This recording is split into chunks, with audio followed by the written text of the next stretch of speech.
At syempre, the better news naman tayo sa mundo ng showbiz.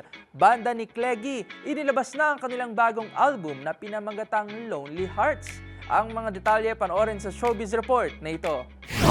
Taas kamay ng mga emo para sa inyo raw ang bagong album na ilabas ng OPM band Banda ni Cleggy.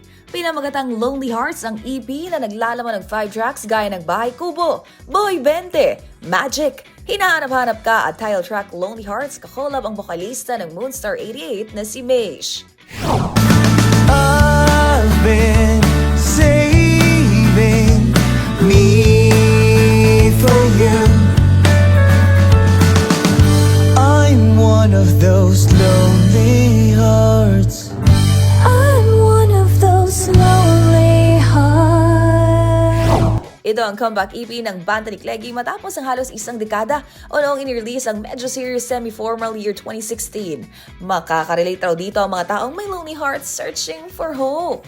Iba-iba man ang kwento ng 5 tracks sa ilalim ng Lonely Hearts pero umiikot daw ito sa temang love, hope, and the ups and downs of life. Noong nakakwentuhan nga natin kamakailan ng Banda ni Cleggy sa anniversary concert ng Sipstar Music, ibinahagi ng bokalistang si Cleggy Abaya na marami pa silang nakahanda para sa fans ngayong taon. Dami pa kaming kantang naka-ready. Siguro this year baka maglabas kami ng 4 to 5 songs na naka-ready na. World tour sa US din nga pala. So sa mga kababayan namin na makakapanood po nito, baka may mga kamag-anak po kayo sa US na gustong manood ng banda. Kasama namin ang Six Cycle and Moonstar 88 po, tsaka ang Banda ni Cleggy po. Magkita-kita po tayo dyan soon.